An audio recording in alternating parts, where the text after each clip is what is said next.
Good morning uh, from Hilo, Hawaii. Um, um, right now, I'm headed from an area called Puainako, and I'm walking downtown. I'm walking downtown towards Hilo Bay. And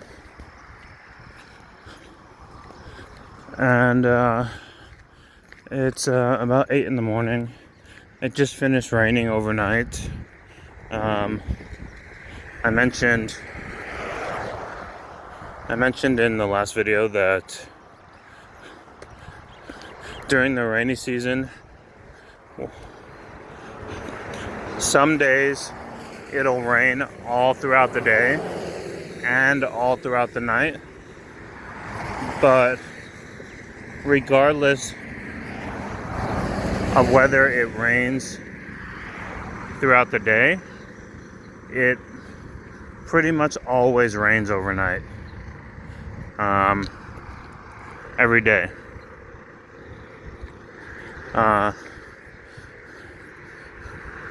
Again, rainy season being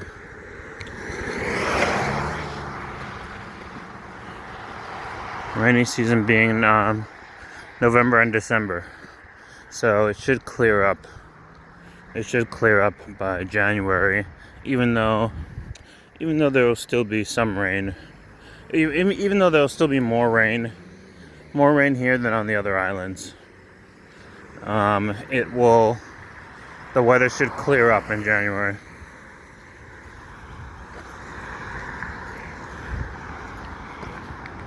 Oh, look at that. I wish I had a better camera. I don't even know what kind of flower that is.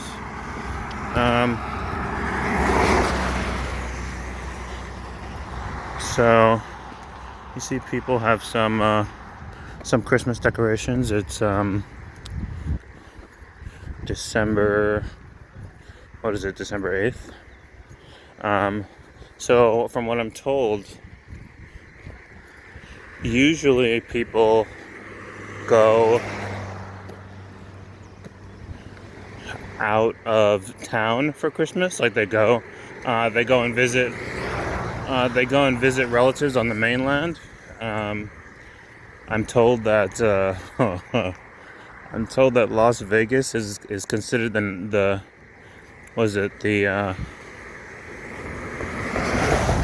ninth island of Hawaii, or is it the eighth?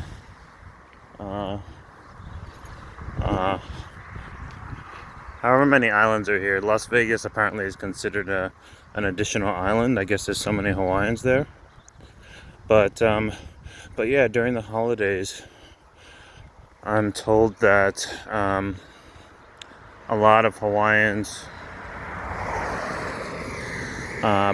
usually go to the mainland and stay with family there.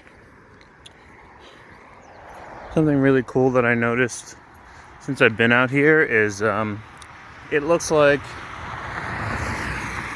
you can manicure your palm trees, which is not something that I'm familiar with, being from the East Coast. But if you can look, they're all basically skinned. They're all all the palm trees are skinned.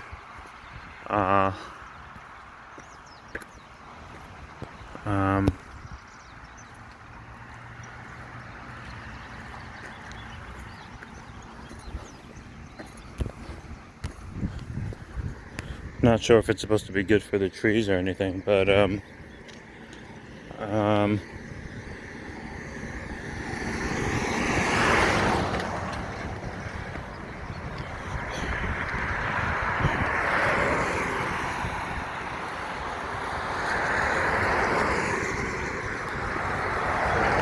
so I told everyone that I'm from New York. I grew up in New York City. I grew up for maybe the first chunk of years of my life.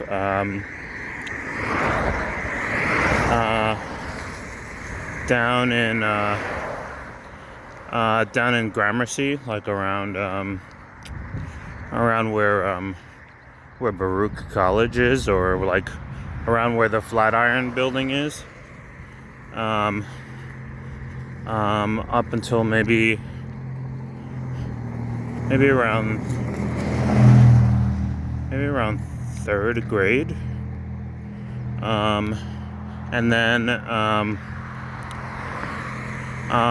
I moved briefly with my family to Huntsville, Alabama for about a year, and then moved back to New York, to Staten Island. And then from Staten Island, I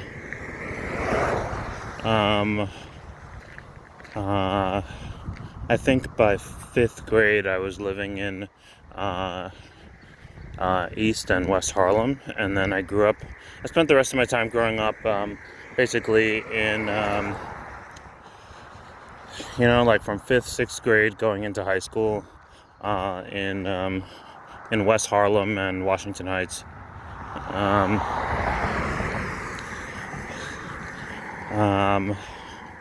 I think right around when I was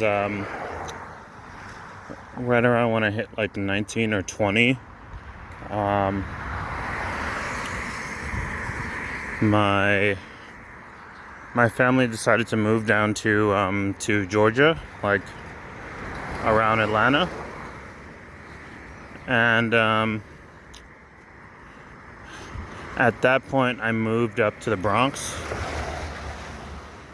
I moved right by Pelham Parkway and White Plains Road. For those of you who know the Bronx, it's not that far from the Bronx Zoo. And then I stayed there for a few years, and then from there I moved to Hasidic Jewish neighborhood of Brooklyn called Borough Park, which is I think it's a slightly lesser known neighborhood, bordering I think maybe a little bit better known neighborhood called Sunset Park.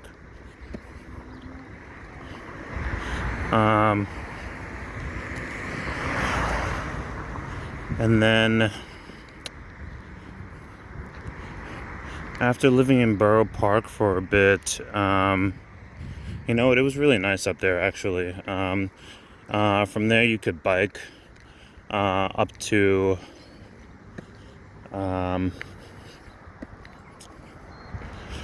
you could bike into Prospect Park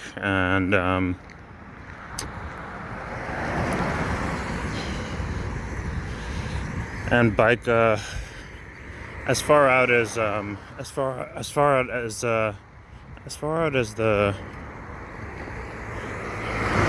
this is the Verrazano Bridge. I think so. It's been a while.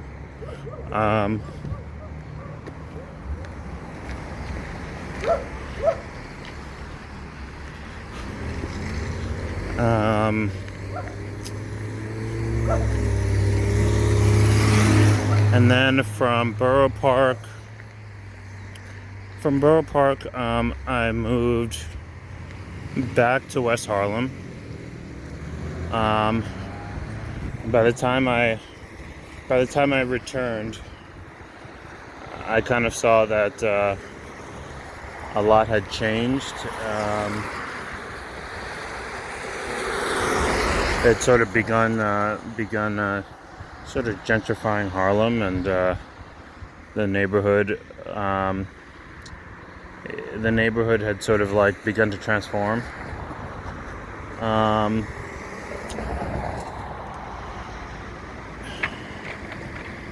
And then after living in After living in West Harlem for a little bit, I moved to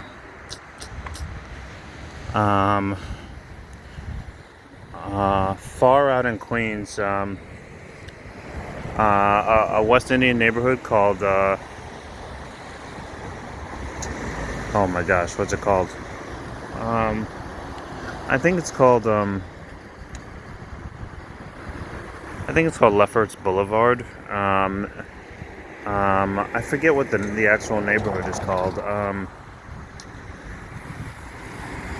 But it's basically heading towards Far Rockaway and like JFK Airport.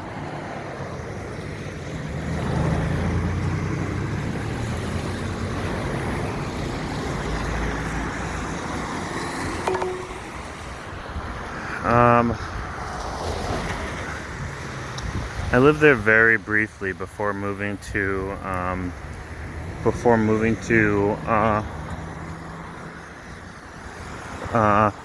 the Bedford-Stuyvesant area in Brooklyn. I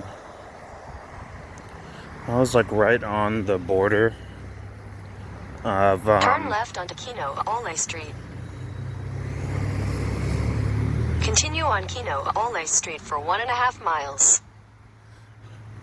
I was right on the border of Bushwick and Bed-Stuy for a few years, by Myrtle Avenue and Broadway.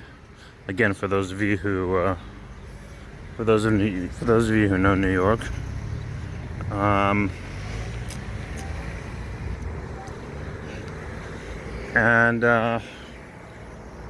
then after a few years,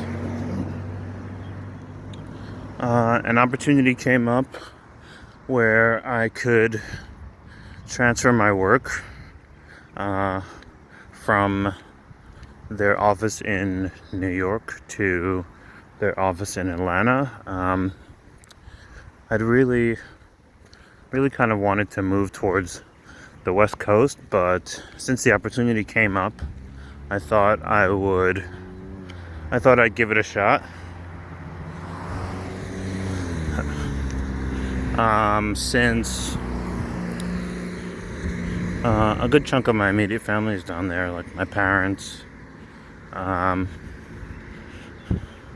younger brothers. So I moved to Atlanta, and I got to live in Buckhead,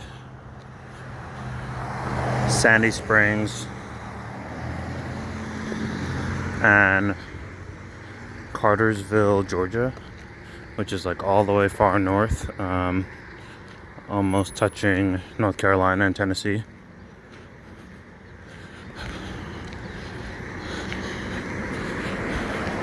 Before deciding to pack it up and move to Hawaii.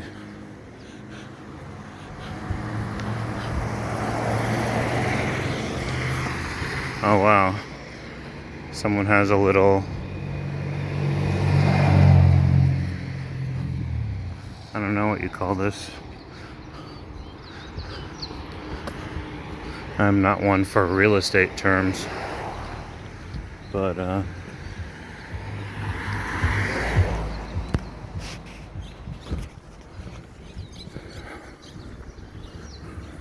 more Christmas decorations.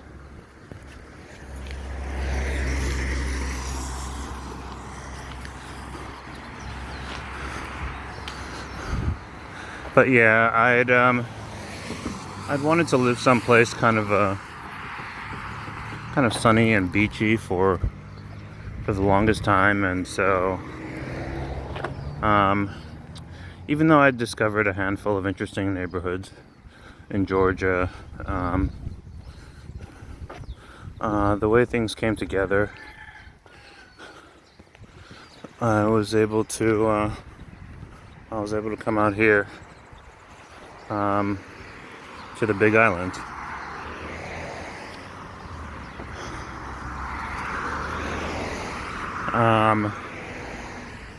so based on where I'm from and where I've lived in the past,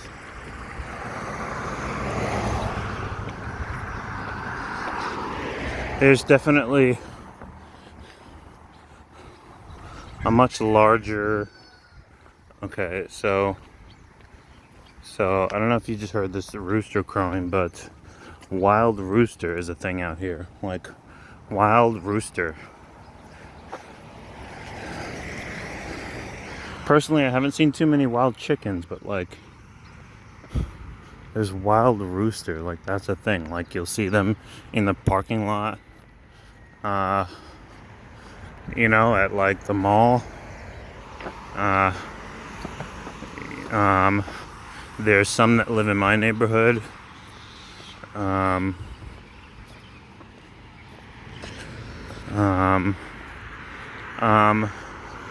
So yeah, some more first impressions is that,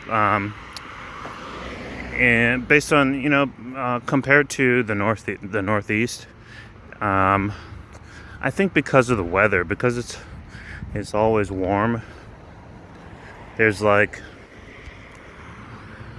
a much greater variety of plant life. I think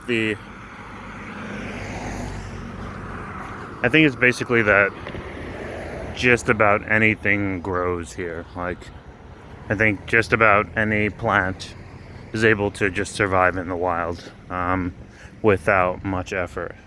And so you just see like all these different types of plants, all these different types of flowers.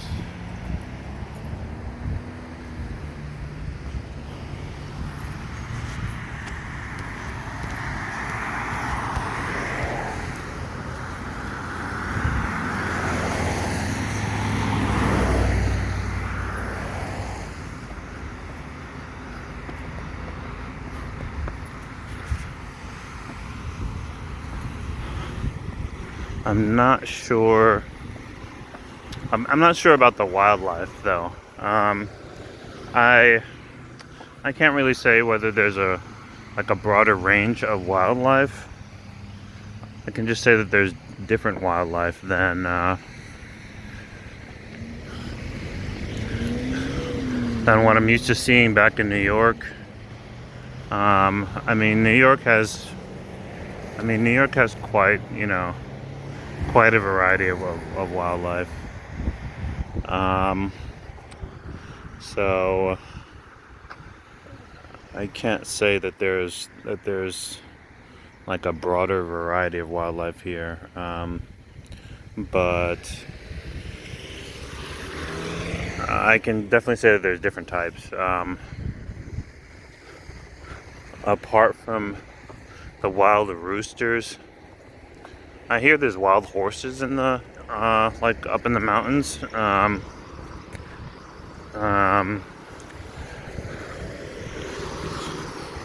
Well, actually, I shouldn't say I hear. I've seen videos. That there's wild horses, which is kind of cool.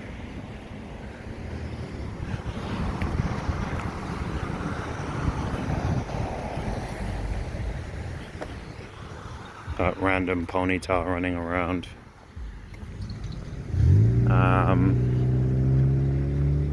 It'd be a little bit interesting. I guess up north, you know, in New York and even in Georgia, it'd probably be common to have like a deer show up in your backyard, or maybe a bear. It'd be really something to find out that up in the mountains, an occasional horse will stop by.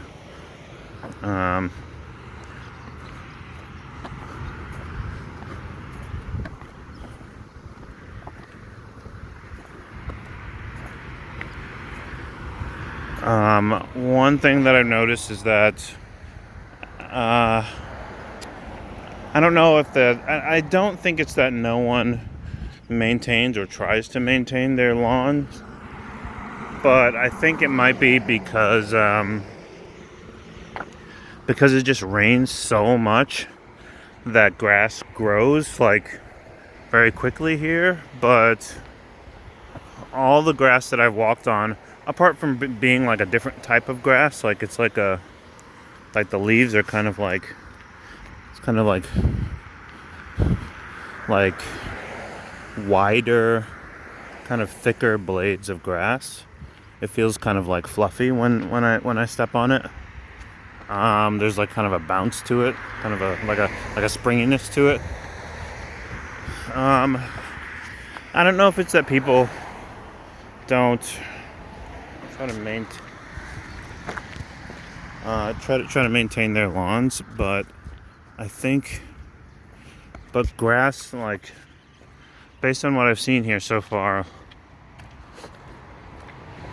it kind of just, I don't know, it's kind of just a lot of it is kind of just like bushy and like kind of thick. You know, maybe it's growing back every 2 days. I don't know.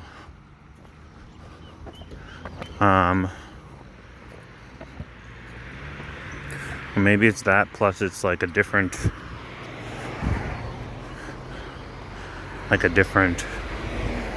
strain of grass combined.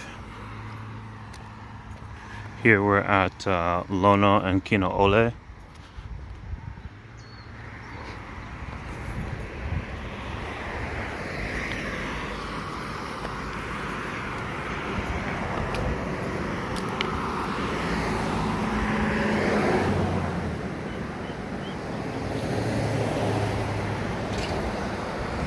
Some red palms.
Oh man, it smells nice. There's definitely no shortage of smells of like flowers and fruit, sort of like wafting in the air.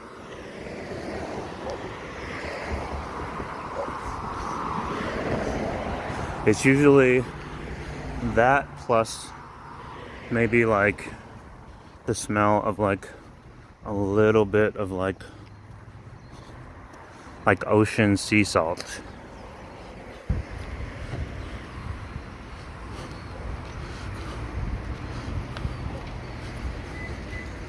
Which is pleasant.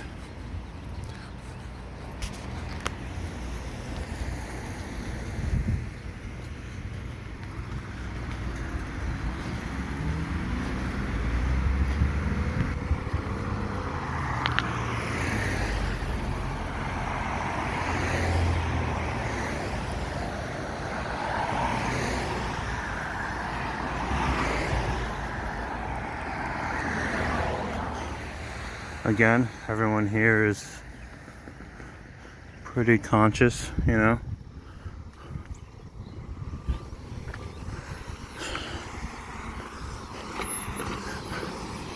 Pretty conscious. It's been a real face mask of a year.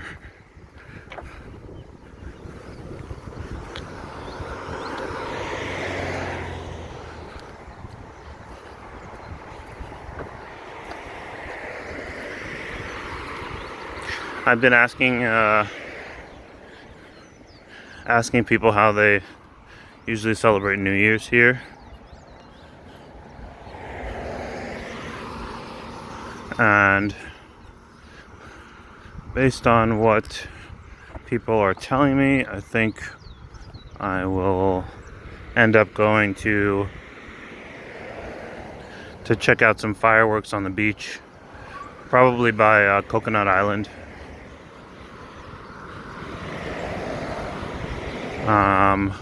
which is on Hilo Bay.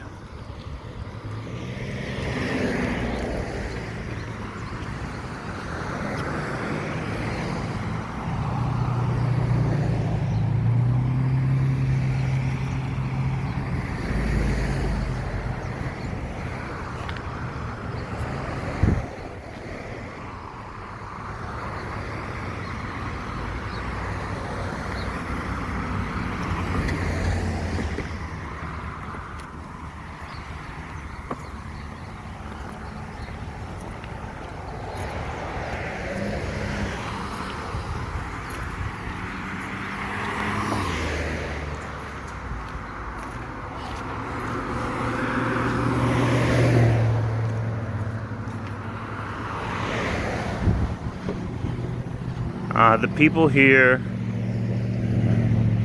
generally are pretty pleasant.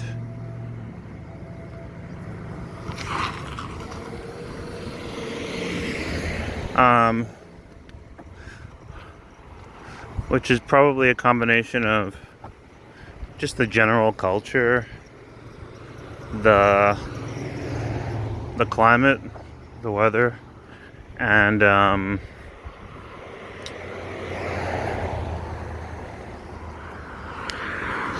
and the fact that it's a relatively small town.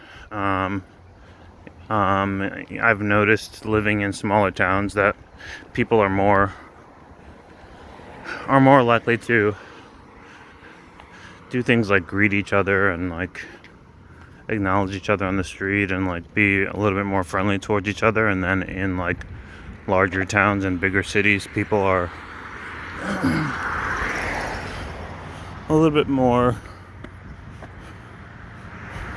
on defense, and you kind of have to be. If you live someplace with a lot of people, and so I know in bigger cities, people usually are just doing whatever they need to, and just taking care of business, handling their own stuff and minding their business. But this town is about 46,000 people, so relatively small town.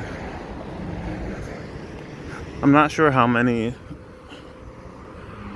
are on the island in total, but I know it must be really small compared to like Honolulu. I mean, not Honolulu, to Oahu.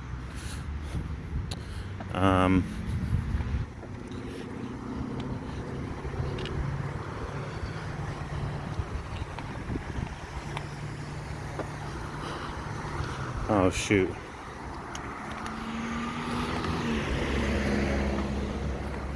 I just realized I forgot my shorts today. I wanted to be able to go to the beach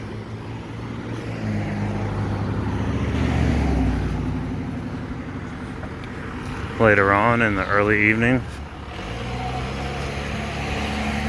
Again, whoever handled the state's response did a pretty good job.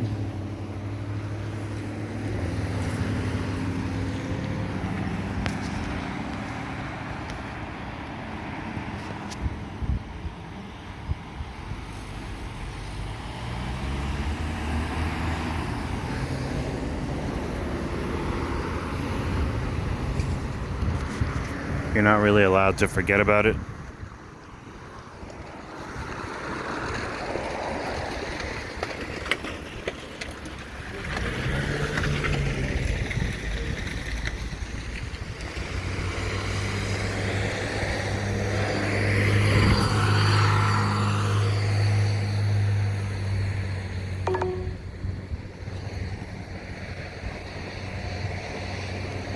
head southwest on Maholi Street toward Kapilani Street.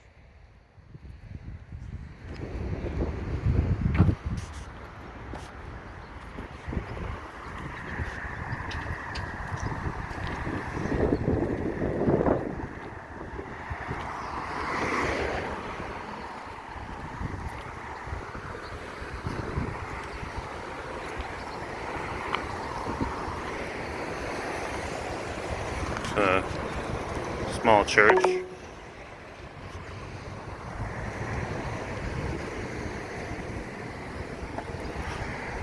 Continue on Kino Ole Street for half a mile.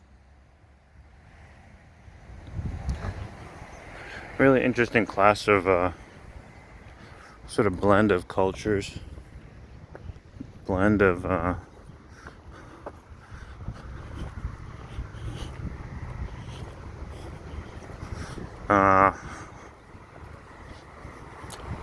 I want to say Asian, Latino, and Hawaiian cultures, which the people here are telling me is a mix between Polynesian and Filipino.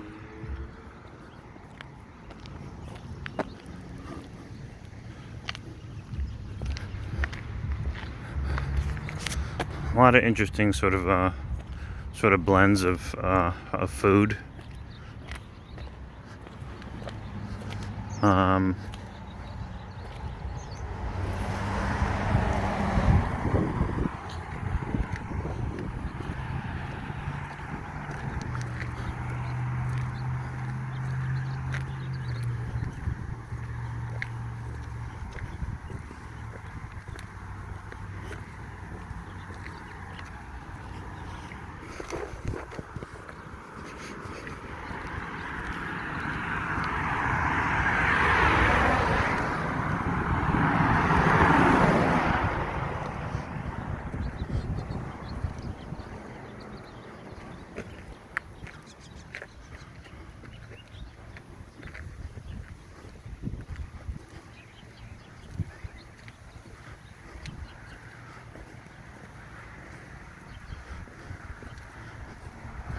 Here we go again with the manicured palms.